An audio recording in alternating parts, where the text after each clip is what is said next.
Hello everyone, my name is Lorthorn, and welcome to How to Do Bewitchment Shenanigans. And what I mean by that is how to do bewitchment stuff. The basics of bewitchment. So, first things first, we're going to talk about how to get the instruction book, which is this thing over here. The Book of Shadows. So to get the Book of Shadows, you have to get yourself a book, a Hellburn, a Mandrake root, and an ink sac. Now, the first two are pretty self-explanatory to get pretty easy. The second two aren't as easy. So, these are plants from Bewitchment. How you get them is you go about punching grass like crazy until you get the seeds that you want.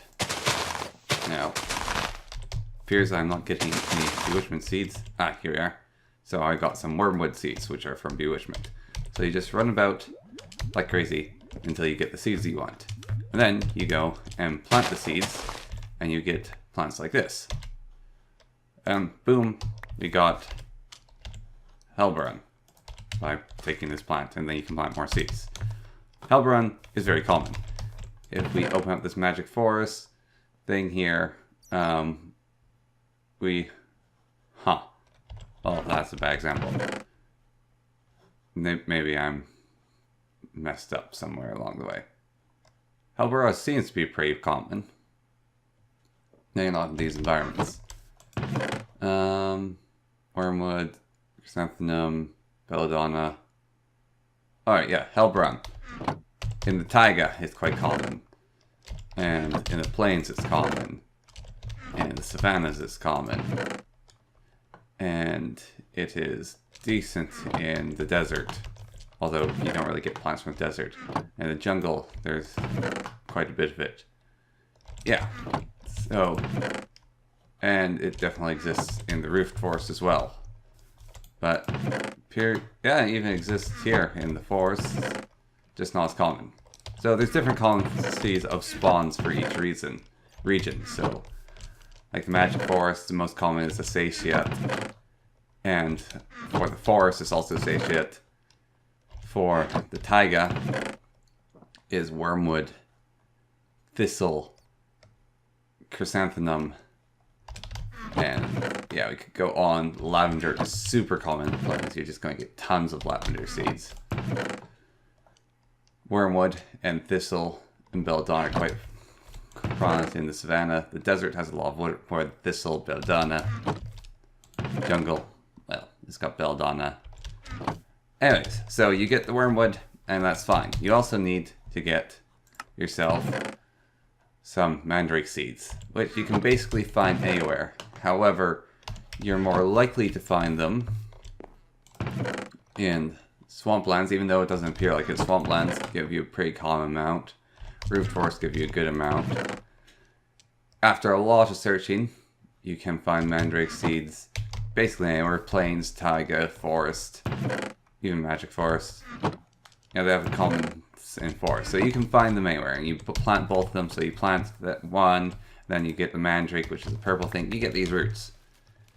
And then, once you have this stuff, I'm just going to move these things out of the way, give myself some room here in my inventory. Go over here, grab all the ingredients, just throw them on in. Oh, you can get a black book, cool. Anyways, that's a different mod. And you get yourself a Book of Shadows. Now, what do Book of Shadows do for you? Book of Shadows contains all the instructions. So it's on magic and its forms, introductions, and blah blah blah, all the stuff. The book holds a great deal of information. It tells you where you can find plants, like a Acetia and a Sasias. Well, it doesn't tell you where you find them. It tells you their properties. So yeah, the Book of Shadows is pretty good. And it basically gives you what you want. So that's one of the most basic things in here. Now, Book of Shadows talks about all sorts of things. So plants, advanced beastry, so the special animals, basic beastry, the less special animals, but still special animals, woodwork, so the magic trees, cold iron and silver, which are ores you can just mine underground as long as your world spawns right, and the tools, like the oven, which is a very useful thing, mortar and pestle, the loom, Cauldron, very useful as well. The Anthem, the Altar, Pivotal, and the Ebrary. However, before we move on to all these fun things that I have set up here, we're going to quickly talk about two of the special plants. So there are, in the plants, if you need to find them for later things, the white sage and the sagebrush, which are both very hard to find. It took me forever to figure out how to find them. However, it says you'll need to trek through a desert to find this, and you'll need to trek through a desert to find this. Now basically what this means is you have to go to the desert, and then it's like, oh, but I planted things in the desert, I used a shovel of silk touch, I planted stuff in the desert, and still there's no white sagebrush or sagebrush seeds in here. And it's like, oh, what gives? Well, what gives is it's these things. So you break these, and some of them will drop for you seeds, like white sage and sagebrush. And of course, once you got one of them, there's no point in keeping breaking them because you can just go plant them in your garden and then keep on working through with that. However, as you can see, there is a lot of these plants here. Like I've planted an absolute boatload, and they don't drop all that often. Their spawn rate is quite low, even if we were to calculate it. So we go 1, 2, 3, 4, 5, 6, 7. 1, 2, 3, 4, 5, 6, 7, 8, 9, 10, 11, 12, 13, 14, 15, 16, 17, 18, 19, 20, 21, 22, 23. So 23 times 7 is a large number. It's like huge. I have a calculator actually right here. So 23 times 7 is 161. So 161. And these things, we got about 25 of them. So we can divide that by 25. We're going to get around 7. So you'll get one of these about for every 7 of the little plants you break. For every one of these you break. Now these things aren't close together in deserts. They're spread out. So it takes absolutely forever to collect one of these or one of these. Or once you have them, and then you can go and plant them to your heart's content. What's that doing there? And then you can go, alright, white sage, we're going to plant a bunch of that. And of course, go find a sagebrush along here. A sagebrush, now you plant ourselves a bunch of sagebrush. And then it'll grow in the future. It'll be glorious. You'll have all the plants you need. And then you can get rid of the rest of the seeds. Alright, so that's that covered. Now then, for another bit of plant stuff, so a very much needed resource or plant are these special trees. These elder trees, and if we hop over here, just ignore everything else right now. Elder trees, the mighty juniper tree, the cypress tree, and the yew wood. So all these trees, or woods I guess, other wood, are all very, very much needed. However, they don't spawn in nature. You can only get them from dungeon chests. So you have to go find a dungeon, whatever local dungeon mod you have, and they will add them to the spawns that you can get from there. So you can get your elder sapling, or your yew sapling, your juniper, and of course the mighty cypress. However, be warned, you need 4 yew saplings to grow a tree, a yew tree, because they are 4 wide, and so they are very fat and require much tending to of 4 yew trees. So that's the annoying stuff out of the way. There's also in this book there is the kelp, which you find underwater, and I'm not exactly certain about the garlic. Garlic just grows, you just find some garlic. And Sylphian, if we look through here, yeah, Sylphian, you find mostly in dungeons too. You might be able to find it naturally. I don't think so though. No, so Symphian you have to find in dungeons as well. Oh, now then, the more important parts. Getting started in Witcher, what you need to do. What's the next step after you've found your plants and various other things? What do you do now? Well, you have to get yourself a witch's cauldron because no witch is worth their salt. And salt's actually kind of important. Cauldron. So witch's cauldron, very straightforward. But it requires some silver, so you're going to need to do a little bit of extra mining, more than you would think. Then you can get yourself this requirements here. All the iron and nuggets you need. And you go over here, and you go, alright, made a little U shape. Here's the handles, and of course the little magic inlaid for inside. You get yourself a witch's cauldron. Now, you're not done there. The witch's cauldrons have some requirements. You need a heat source. So, we're going to need this for later. You take out yourself a bucket of water, a bucket of lava I think is the best heat source. Plop down the bucket of lava. You put something in the way, like a block of stone. Everything's going to light on fire around it. Then you can pop in your water. And, boom, you got yourself a cauldron. Now we'll start bubbling. We'll start bubbling. And we turn off the rain. There we go. And you got yourself a bubbly cauldron. Rain's kind of appropriate, but yes! Bubbles, and then you can throw ingredients in there and get various different spells out of it. Alright, I'll cover that later. Just going over crafting stuff right now. And how to activate it. Alright. Now, the next important thing you need is the oven. Again, requires iron bars. Very, very straightforward. So, iron bars. That's the recipe right there. So you make yourself a little lovely thing here. And boom, bada bing. Now, if you have any eye, you can find that in the Bewitchment section.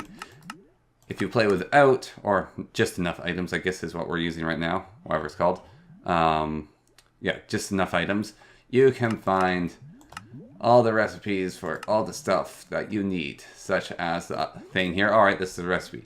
However, if you don't have that mod, for whatever reason, you can go use the Book of Shadows. And the Book of Shadows, you can go, alright, so, how do I make an oven? And I'll go, okay, this is how you make an oven. Cool. And I'll tell you how to make an oven. And then, also Book of Shadows can actually give you information about said things if you shift and a little highlight shows up. For some of them. Like the Cauldron, which has a whole bunch of instructions in it that we'll get to later. Alright.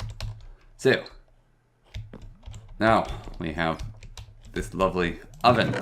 What is the oven good for? Well, the oven is how you get all your lovely oils. So you take your oven, you throw a heat source in there. I prefer charcoal, gives you a better taste. Then you throw in some empty clay jars, and you go, boom, throw that in the heat there. And this will give you bread, which is very useful, 1 bread for 1 wheat, and clouded oil. Probably the best way to get wheat, actually, is to use the witch's oven to get bread. However, there is still other uses for it. Remember these little saplings. Oh yes, I should deal with this before everything burns down. Right. There we go. Anyways, so remember our useful little sapling friends here. So we can take these, and if we take all that wheat out there, all the bread, all this cloud oil, we can instead go, alright, turn this juniper into something for me. So I'll take the juniper, it'll turn into wood ash and liquid bewitchment. Liquid bewitchment is useful, wood ash is super useful. You can use wood ash on a bubbling cauldron. You, well, this cauldron has no longer a heat source, but if we go over to this cauldron over here, and we take this wood ash that I have plenty of,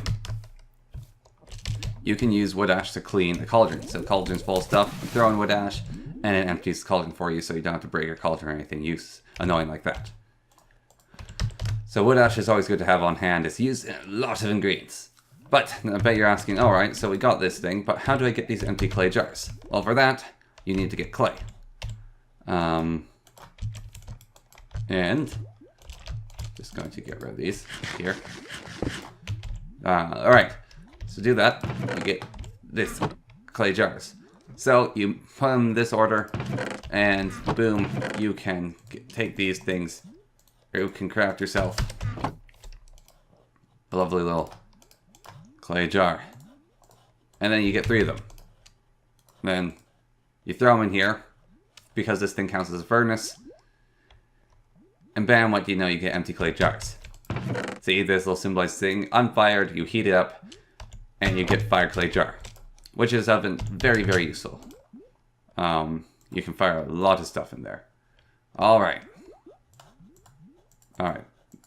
No, you can't cook human heart. But you can cook Mandrake. What does Mandrake return to? I'm curious. Wood ash. Alright. Anyways. So you got yourself your wood jar. You got this thing set up. You gain your liquid witchcrafts. You're getting all that stuff. Now, wrath is very useful. You can do rituals and spells and craft various different items with that, as you'll see in the future. But another very useful thing to have is the Distillery. Now, the Distillery kind of expensive to make. Just gonna get rid of this extra stuff here. It requires silver amethyst, which supposedly you can mine underground. There's amethyst ore. So supposedly you can get. I haven't seen any proof of this. But, boom, you get yourself Distillery. You've mined the silver. And you can distill stuff now. However, distilleries require blaze powder to run, which makes them rather expensive. Some mods you can find blaze powder without going to the nether. Some you can't, but you need blaze powder, then you can distill stuff. And we'll get to that later. Alright. That's the distillery. That's how you get it. Very straightforward. This is all straightforward stuff. Next up, the altar. So, altar, again, you can see the crafting references, so I don't even need to craft it this time. However, oak spirits. What are oak spirits, you ask? Well, oak spirits are, if you go over to your oven, you throw oak sampling in there, and boom, bada, bing, what do you know? You get yourself some oak spirits. And then you get some salt. Salt can be mined anywhere. So you find yourself some salt, you mine that, you get yourself some elderwood. So you're going to have to scour a dungeon at the very least to start Bewitchment. You're probably going to have to go through several. It's going to take a while if you don't have other dungeon mods that help you get these elderwood. And then you get yourself your witchery altar. However, one's not good enough, you're going to have to craft several. One of these. So we'll just clear this out, just so you can see, I guess. So you get yourself all the ingredients. You click over here. There you go. I want this altar. You hit this check mark. I actually do have these, you stupid mod. Alright. Anyways, so you go here. You hit that there. And stone brick monster eggs. Okay, right. My bad. So, don't have the stone bricks because I have stone brick monster eggs, which is lovely. But anyways, it only gives you 3. If we look at this here, it only gives you 3. So you'll need to do it at least twice. So make sure to plant your trees. And then once you have yourself the witch's altar, you put down the 3 of them, the 6 of them. And you're like, alright, still doesn't do anything. It's kind of boring. Well, you have to put carpet on it. Carpet, slap some carpet on there. Boom, bam, bing, you get black, and that gets power. I'd recommend using black, purple, or red carpet, because it's just the coolest carpet to use. And then you get yourself an altar, which powers all of your other bewitchment stuff, which I shall get to. The altar powers your magic circles and various other things. Finally, the final thing we want to show crafting-wise is the Ebrary. Pretty straightforward, get the Ebrary. You need empty honeycomb and wood. Now, how do you get empty honeycomb? Well, you're going to need to bust some beehives, which can be found in the world. Then the beehives give you this, so you can craft that. Now, beehives, go find local flowers and make more flowers grow and give you honey and honeycomb. To get honey and honeycomb, though, you have to have item frames in your beehive. And they also need to be in your altar. So we're going to just take all these. And we're going to hop on over here to show that. We got our friendly little altar. We got a beehive here. Fill it full of various different item frames. And now the bees can go find local flowers and start giving us honey eventually. Chuck that there. But if we go even like over here, get our bees some happy little flowers for them to use oops, some tulips and stuff. Just replace these here. So give our bees some flowers to grab. Just get rid of all these extra seeds stuff. Back all the way around here. We got various different flowers. We plant them about. Oh, look at that. Oh, we accidentally put item fair on top of the beehive. We get some lovely, lovely little flowers. And then one of these things will probably appear on top of it. Yeah, you can see the bees. They're going out to the flowers, little bees, gathering honey. And they're going to go off, do their business, get the job done, get some honey later. We'll come back to that. All right.